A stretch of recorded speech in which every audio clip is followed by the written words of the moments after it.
Hello everyone, most welcome our YouTube channel એચી job update પર. આજથી આપણે ફૂડ સેફ્ટી ઓફિસરની એક્ઝામ જે છે એએમસીમાં એમની પ્રિપરેશન સ્ટાર્ટ કરવાના છીએ. એમાં આપણો પાર્ટ 1 છે, એટલે કે પહેલો પાર્ટ આપણે કહી શકીએ કે શું છે તો કે 2006 એનો આપણે ફૂડ સેફ્ટી સ્ટાન્ડર્ડ એક્ટ 2006 છે, એમાંથી 60 માર્ક્સનું પૂછાવાનું છે. વિચાર કરી લો, 60 માર્ક્સ એટલે કેવડું વેટેજ ધરાવતું હોય આપણને ખબર જ છે. ઓકે, બહુ જાજો ટાઈમ ન બગાડતા આપણે એમનું ચેપ્ટર નંબર 1 સ્ટાર્ટ કરીએ. એમાં શું છે તો કે બધા શીર્ષક આપેલા છે, બધું વ્યાખ્યાઓ આપેલી છે, મિલાવટ કોને કહેવાય, જાહેરાત કોને કહેવાય, ફૂડ સેફ્ટી ઓફિસર કોણ હોય, કઈ કલમ હેઠળ તેને નિયુક્ત કરવામાં આવેલા હોય, પછી તો કે પ્રદૂષણ કોને કહેવાય, ગંદકી કોને કહેવાય, પછી અનહેલ્ધી ફૂડ કોને કહેવાય વગેરેની વ્યાખ્યાઓ તમને આપવામાં આવેલી હશે. ઓકે, આપણે હવે એમને યાદ રાખશું. ઠીક છે, આ ચેપ્ટરમાંથી વધીને 3 માર્ક્સના ક્વેશ્ચન પૂછાઈ શકે એમ છે. અને હું તમને કહું ને કે બહુ લેન્ધી ચેપ્ટર છે, બહુ કંટાળાજનક છે, કંટાળો આવશે પણ આપણે લોકો જોડાઈને રહેશું, કારણ કે સાંભળેલું હશે ને તો એમસીક્યુ તમે બહુ ઇઝીલી ટીક કરી શકશો. ઓકે, પહેલું જોઈએ ટૂંકું શીર્ષક, વ્યાપ અને પ્રારંભ. તો કે આ કાયદો food safety and standard act 2006 તરીકે ઓળખવામાં આવે છે. તે સમગ્ર ભારતમાં વ્યાપ્ય છે. તે એવી તારીખે અમલમાં આવશે કે જેથી કરી કેન્દ્ર સરકાર સત્તાવાર ગેજેટમાં સૂચના દ્વારા નિમણૂક કરી શકે છે અને આ અધિનિયમની વિવિધ જોગવાઈ માટે જુદી જુદી તારીખોની નિમણૂક કરી શકે છે.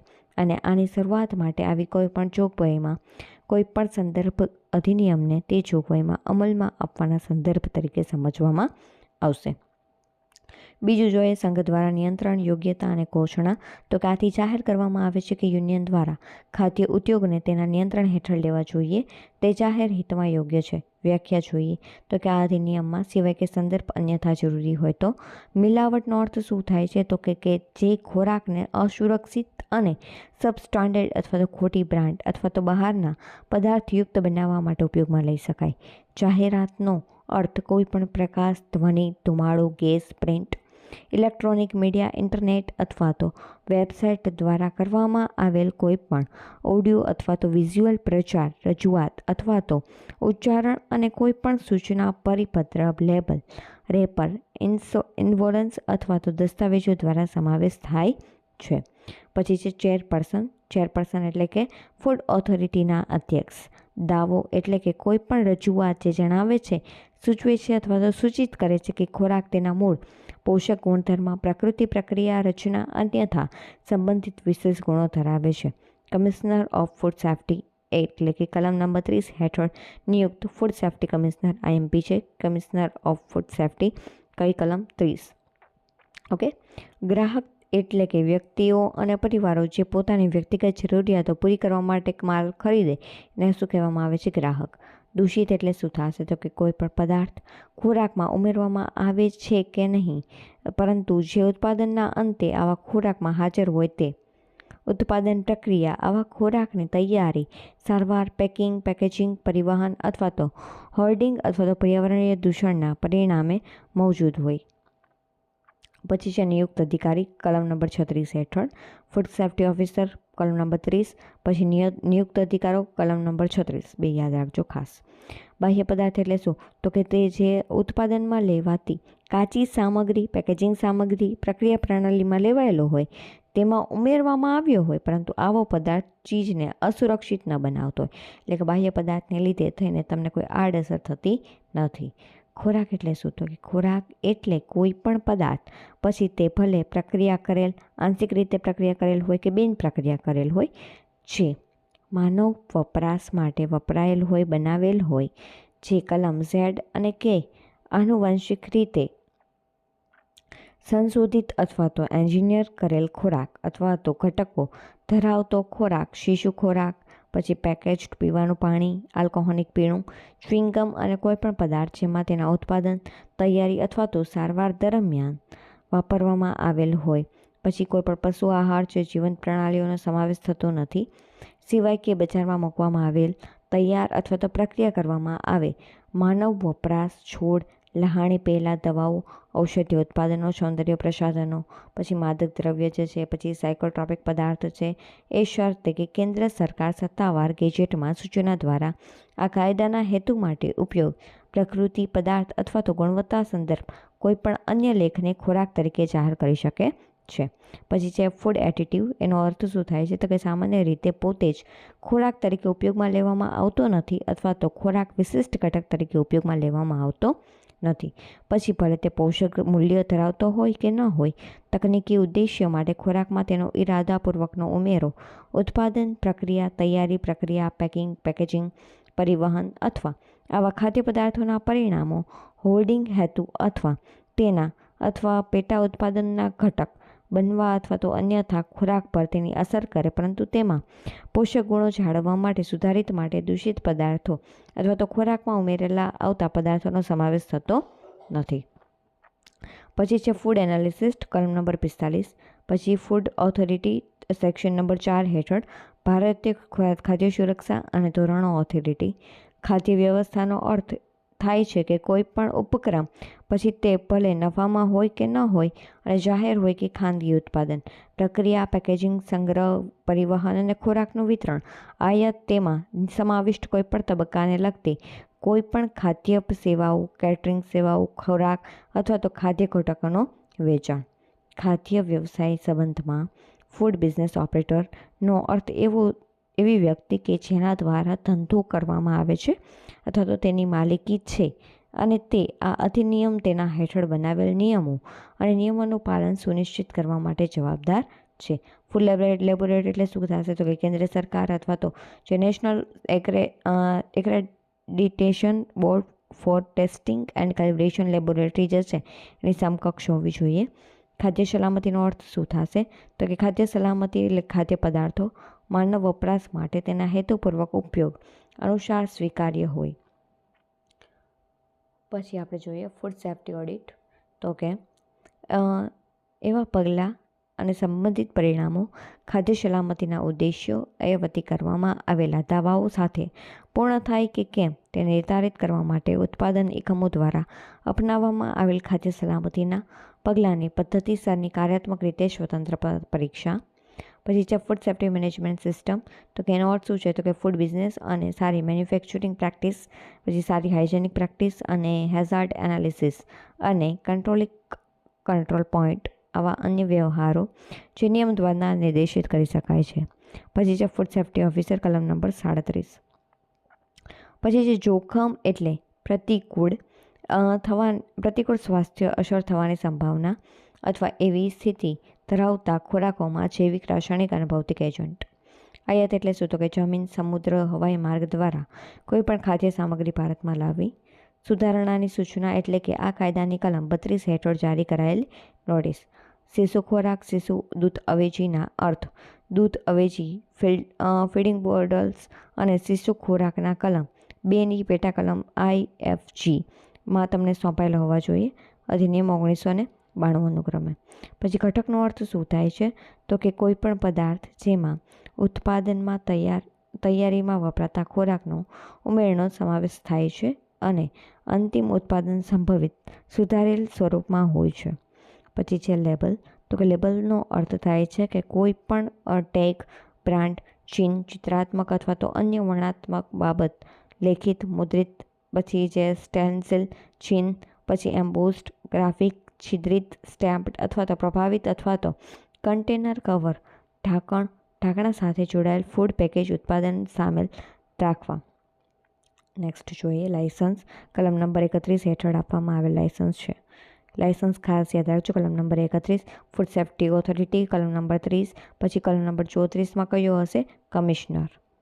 ઝેડ એ આધુનિક વિસ્તારનો અર્થ એવો થાય છે કે આ અધિનિયમના હેતુઓ માટે સ્થાનિક વિસ્તાર તરીકે ફૂડ સેફ્ટી કમિશનર દ્વારા સૂચિત કોઈપણ વિસ્તાર, પછી ભલે તે શહેર હોય કે ગ્રામીણ. ઉત્પાદનનો અર્થ શું થશે? તો કે કોઈપણ પ્રક્રિયા જેમાં કોઈપણ પેટા પ્રક્રિયા, આનુષંગિક અને ખોરાકના ઉત્પાદન માટે આનુષંગિક બાબતોનો સમાવેશ થતો હોય.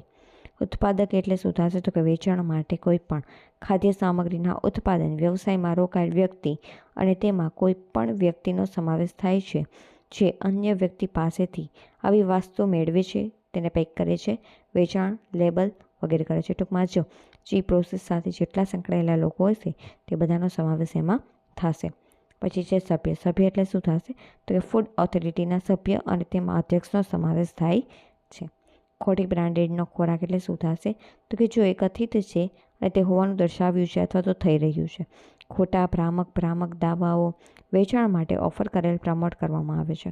પેકેજના લેબલ ઉપર અથવા તો જાહેર દ્વારા એવા નામ દ્વારા વેચવામાં આવે છે કે જે તેના અન્ય આર્ટિકલ સાથે સંબંધિત હોય અથવા તો કોઈ પણ કાલ્પનિક વ્યક્તિ અથવા તો કંપનીના નામ હેઠળ ખાદ્ય પદાર્થના પેકેજ ઉપર અંકિત ઉત્પાદન અથવા તો નિર્માતા તરીકે અથવા આવા પેકેજ ઉપર લેબલ ધરાવતા હોય. ઉદાહરણ તરીકે ફેર એન્ડ લવલી અને ફેરી એન્ડ લવલી શું છે? તો કે ભ્રામક અસર પેદા કરે છે. પછી ડેરી મિલ્ક અને ડેઇલી મિલ્ક, આવી રીતના ઘણા બધા એક્ઝામ્પલ ખાસ છે કે જેના ઉપર ઓબ્વિયસલી શું કહેવાય તો કે કેસ પણ ચાલે છે. મેગી અને મેજી, એમાં જી હોય એની જગ્યાએ જે લખે છે મેજી. જો ખાદ્ય પદાર્થ એવા પેકેજોમાં વેચવામાં આવે કે જેનું નામ સરનામું ધરાવતા ઉત્પાદક અને નિર્માતા દ્વારા તેને સેલ કરવામાં આવેલ હોય અથવા તો તૈયાર કરવામાં આવેલી હોય. ખાદ્ય પદાર્થ કે ખોરાકના અન્ય ચીજોનું અનુકરણ છે અથવા તેને વિકલ્પ છે અથવા છેતરવાની શક્યતા સમાન છે જેના નામ હેઠળ તેને વેચવામાં આવે છે અને તે સૂચવવા માટે સ્પષ્ટ અને અચૂક લેબલ ધરાવતા નથી. અથવા તો પેકેજ પર ખાદ્ય પદાર્થ અથવા લેબલ ધરાવતું પેકેજ તેમાં સ્પષ્ટ ઘટક અથવા તો પદાર્થો સંબંધિત કોઈપણ નિવેદન, ડિઝાઇન અથવા તો ઉપકરણ ધરાવે છે જે કોઈપણ સામગ્રીમાં ખોટા અથવા તો ભ્રામક છે. અથવા જો પેકેજ અન્યથા ભ્રામક છે, તેની સામગ્રી અથવા તો ખાદ્ય પદાર્થ કોઈપણ સ્થળ અથવા દેશના ઉત્પાદન તરીકે વેચવા માટે ઓફર કરવામાં આવે છે જે ખોટો છે. અથવા તો જો પદાર્થ પેકેજમાં સમાવિષ્ટ હોય તો કોઈપણ કૃત્રિમ સ્વાદ, રંગ અથવા તો રાસાયણિક પ્રિઝર્વેટિવ અને પેકેજ એ હકીકત જાણતા ઘોષણા લેબલ વિનાનું છે અથવા તો આ અધિનિયમ અથવા તેના હેઠળ નિયમોની જરૂરિયાત અનુસાર લેબલ થયેલા નથી. પછી તો કે ખાસ આહારના ઉપયોગો માટે વેચાણ માટે ઓફર કરવામાં આવેલું હોય તેવું. અન્ય આહાર ગુણધર્મોને લગતી મિનરલ્સ અથવા તો ડાયટરી લગતી હોય તેવી માહિતી જેથી તેના ખરીદનાર આવા ઉપયોગ માટે મૂલ્યની જાણ કરી શકાય છે.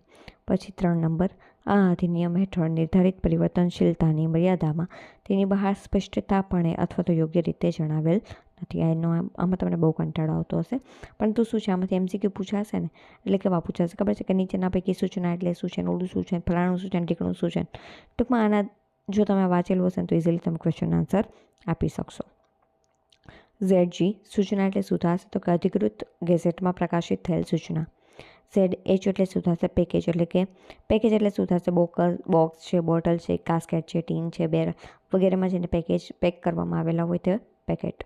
પરિસર એટલે શું? તો કે જ્યાં વસ્તુને વેચવામાં આવેલી હોય તે બધી. સ્ટોલ છે, દુકાન છે, રેસ્ટોરન્ટ છે, એરલાઇન છે વગેરે. નિર્ધારિત એટલે શું થશે? તો કે કેન્દ્ર સરકાર અને રાજ્ય સરકાર જ્યાં લાગુ પડતું હોય તે. પછી છે પ્રાથમિક ખોરાક એટલે શું? તો કે જેને પ્રાથમિક રીતે ઉછેરવામાં આવેલો હોય. એટલે એક્ઝામ્પલ તરીકે તો કે કોઈ પણ ઘઉં છે, ચોખા છે વગેરે જેવા. પછી મત્સ્ય, માછલીઓ છે વગેરે. પછી તો કે ફૂલ છે વગેરે જેને ચૂંટીને તમે એકત્રિત કરવામાં આવેલી છે. ટૂંકમાં એના ઉપર કોઈ પણ બીજા નંબરની જે પ્રોસેસ કરવામાં આવે તે થઈ હોય નહીં, પરંતુ પ્રાથમિક રીતે ડાયરેક્ટ જમીનમાંથી કે કુદરતી રીતે તેને મેળવવામાં આવેલા હોય.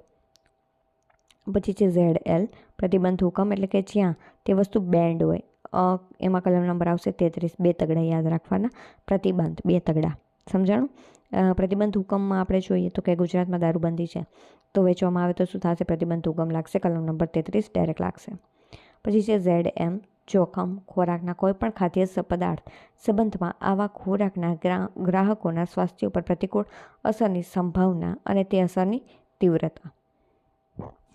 પછી જોઈએ ZO જોખમનું મૂલ્યાંકન, તો કે જોખમની ઓળખ, જોખમની લાક્ષણિકતા. પછી તો કે એક્સપોઝર એસેસમેન્ટ. પછી અને જોખમની લાક્ષણિકતા. જોખમ સંચાર અને જોખમ મૂલ્યાંકનકારો, જોખમ સંચાલકો, ગ્રાહકો, ઉદ્યોગો, શૈક્ષણિક સમુદાયો, અન્ય રસ ધરાવતા પક્ષો વચ્ચે જોખમ સંબંધિત પરિબળ, જોખમની ધારણા, જોખમ સંબંધિત વિશ્લેષણ પ્રક્રિયા દરમિયાન માહિતી અને અભિપ્રાયોનું અરસપરસ વિનિમય, જોખમ મૂલ્યાંકન તારણો અને જોખમ વ્યવસ્થાપન નિર્ણયોના આધારિત સમજૂતી સહિત. પછી આપણે જોઈએ જોખમ વ્યવસ્થાપનનો અર્થ શું થાય છે? તો કે મૂલ્યાંકનની અલગ નીતિ વિલકોનું મૂલ્યાંકન કરવાની પ્રક્રિયા. જોખમ મૂલ્યાંકન અને ગ્રાહકોના સ્વાસ્થ્ય રક્ષણ માટે જરૂરી હોય તો યોગ્ય નિવારણ અને નિયંત્રણ વિકલ્પો પસંદ કરવામાં આવે છે. ZR વેચાણ એટલે કે તેના વ્યાકરણની વિવિધતાઓ અને જ્ઞાનાત્મક અભિવ્યક્તિ સાથે ખોરાકના કોઈ પણ આર્ટિકલનું વેચાણ, પછી ભલે તે રોકડ હોય કે ક્રેડિટ પર વિનિમય માર્ગે જથ્થાબંધ કે છૂટક માનવ વપરાશના ઉપયોગ માટે અથવા તો વિશ્લેષણ માટે અને તેમાં વેચાણ માટેનો કરાર કરવો, વેચાણ માટેની ઓફર, વેચાણ માટેનો ખુલાસો, આવા કોઈ પણ લેખને વેચાણ અને કબજામાં રાખવાનો સમાવેશ થાય છે અને આવા કોઈ પણ પદાર્થને વેચવાનો પ્રયાસ પણ સામેલ હોય છે. પછી જોઈએ નમૂનો એટલે શું થશે તો કે અધિનિયમની જોગવાઈ હેઠળ બનાવેલા કોઈ પણ નિયમો અને વિનિમયો હેઠળ લેવામાં આવેલ ખોરાકના કોઈપણ ખાદ્ય પદાર્થને નમૂનો કહેવામાં આવે છે. નિયમો દ્વારા નિર્દેશિત અને ફૂડ ઓથોરિટી દ્વારા બનાવેલા નિયમો દ્વારા નિર્દેશિત કરવામાં આવે છે. સ્ટાન્ડર્ડ એટલે શું થશે તો કે ખોરાકના કોઈ પણ લેખના સંબંધમાં એટલે કે ફૂડ ઓથોરિટી દ્વારા સૂચિત ધોરણો. કેન્દ્ર શાસિત પ્રદેશમાં સંબંધમાં રાજ્ય સરકારનો અર્થ બંધારણ અનુચ્છેદ ખાસ યાદ રાખજો અનુચ્છેદ 239 હેઠળ રાષ્ટ્રપતિ દ્વારા નિમણૂક કરાયેલા તે કેન્દ્ર શાસિત પદાર્થને વહીવટ કરતા હોય છે. પછી જે ZW પદાર્થમાં કોઈ પણ કુદરતી કૃત્રિમ પદાર્થ અથવા તો અન્ય પદાર્થોનો સમાવેશ થાય છે. પછી તે ભલે નક્કર સ્થિતિમાં હોય કે પ્રવાહી સ્વરૂપમાં હોય અથવા તો ગેસ અથવા તો વરાળ સ્વરૂપમાં હોય. પછી જે સબસ્ટાન્ડર્ડ ખાદ્ય સામગ્રીને પેટા પ્રમાણભૂત માનવામાં આવે જો તે નિર્દેશિત ધોરણોને પૂર્ણ કરતું ન હોય પરંતુ ખાદ્ય પદાર્થને અસુરક્ષિત બનાવવા માટે નહીં.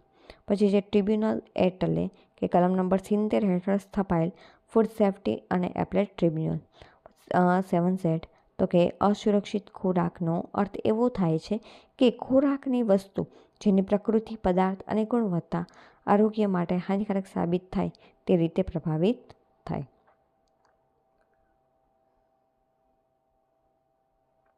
એમાં આપણે જોઈએ પહેલું તો કે ખાદ્ય પદાર્થ દ્વારા અથવા તો તેના પેકેજ દ્વારા જે સંપૂર્ણપણે અથવા તો આંશિક રીતે ઝેરી અથવા તો હાનિકારક પદાર્થનું બનેલું હોય છે અથવા તો કોઈ પણ ગંદા, સડેલા વગેરે જે રોગગ્રસ્ત પ્રાણી અથવા તો પદાર્થ છે, વનસ્પતિ પદાર્થનો સંપૂર્ણ અથવા તો આંશિક સમાવેશ કરતા ખાદ્ય પદાર્થ દ્વારા. તો પછી થર્ડ જોઈએ તો કે તેની અસ્વચ્છ પ્રક્રિયા તે લેખમાં કોઈ પણ હાનિકારક પદાર્થની હાજરીને કારણે હોય છે અથવા તો ચોથું નંબરનું જોઈએ કે કોઈ પણ હલકી ગુણવત્તાવાળો પદાર્થ હોય તેની અવેજીમાં તેને સંપૂર્ણ અથવા તો આંશિક હોય. શું કીધું કે સારી ક્વોલિટીવાળી વસ્તુ જે છે એ અવેલેબલ નથી તો શું થશે થોડીક નબળી ક્વોલિટીવાળી વસ્તુ જે છે એ ભેળસેળ કરીને આપી દે અથવા તો નબળી ક્વોલિટીવાળી વસ્તુ જ આપી દે. કોઈ પદાર્થનો સીધો અથવા તો એક ઘટક તરીકે તેની પરવાનગી નથી અથવા તેનો ઉમેરો કરવાનો આવે તો કે જે વસ્તુ જે છે એ બેન્ડ છે જેની અસર ઝેરી છે છતાં પણ તેમાં ઉમેરવામાં આવતું હોય.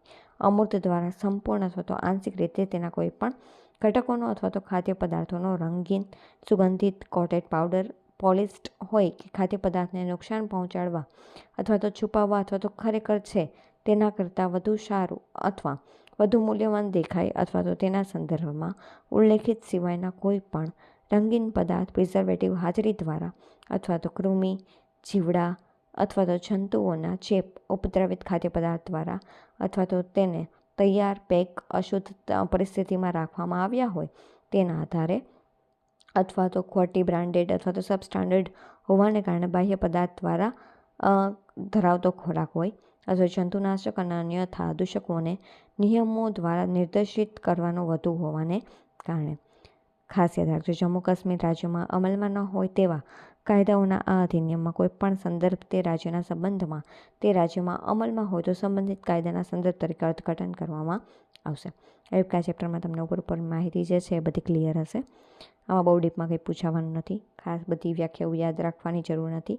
2-3 મેં તમને એક્ટ કીધા યાદ રાખી લેજો અને ખાસ એમનો જે મેન એજન્ડા છે એ યાદ રાખી લેજો. આ ચેપ્ટરમાં બાકી કાંઈ નવીન છે નહીં. આઈ હોપ કે તમને આ સિરીઝ છે ને એ યુઝફુલ થશે. આગલા ચેપ્ટરમાં બહુ આપણે ડીપમાં ભણશું. આ તો શું છે કે ઉપરમાં વાંચ્યું એવું છે પરંતુ શું છે આ ચેપ્ટરમાંથી બહુ પૂછાતું પણ નથી. એટલા માટે હું તમને કહી દઉં છું કે આ બહુ તમને હાર્ડ લાગશે પરંતુ આનાથી બહુ વધારે બ્રીફમાં પૂછાય એવું શક્ય જ નથી કારણ કે છે મેઇન આપણે એ લોકોએ પરિપત્ર બનાવેલો છે એ જ આપણે વાંચીએ છીએ. ઠીક છે. જો તમને વિડીયો સારો લાગ્યો હોય તો લાઇક, શેર, કમેન્ટ તમારા ફેમિલી મેમ્બર્સ અને ફ્રેન્ડ્સ સાથે શેર કરવાનું ભૂલતા નહીં. ઓકે, કમેન્ટ કરવાનું બિલકુલ ભૂલતા નહીં જેથી કરીને મને ખબર પડે કે એ યુઝફુલ રહે છે કે નથી રહેતું તો મને આગળના લેક્ચર બનાવવાની ખબર પડે. ઠીક છે. મળીએ આપણે આપણા નેક્સ્ટ લેક્ચરમાં. ત્યાં સુધી બધાને ગુડ બાય, ટેક કેર અને બધા એક્ઝામ ઉપર બહુ સારી ફોકસ કરો એવી આશા. ઠીક છે. ખાસ સૂચના એક હું આપી દઉં. કે જો અત્યારે ટાટની એક્ઝામ આલે છે હાયર સેકન્ડરી માટે, પછી તો કે બીજામાં આપણે જે 12th પાસ ઉપર ફોર્મ ભરાણા હતા લેબ આસિસ્ટન્ટના, તેની તૈયારી પણ ફૂલ ચાલે છે. લોકો શું કરશે તો કે લેબ આસિસ્ટન્ટ અને ટાટની એક્ઝામની એક સાથે પ્રિપરેશન કરવા માટે ટ્રાય કરશે. ત્યારે શું થશે તો કે જે લોકો ફૂડ સેફ્ટી ઓફિસરની પ્રિપરેશન બહુ સારી આપણે કરતા હશું તો આપણા આવવાના ચાન્સીસ કેવા થશે તો કે વધી જશે. ઠીક છે, આમાં તમને હિન્ટ મળી ગઈ હશે કે આપણે શેમાં વધારે ફોકસ કરવાનું છે. ઠીક છે, મળીએ આપણે આપણા નેક્સ્ટ લેક્ચરમાં. જો તમે ટેલિગ્રામ ચેનલ જોઈન ન કર્યો તો કરી લેજો, તેમાં તમને PDF મળી રહેશે. ઠીક છે, ગુડ બાય.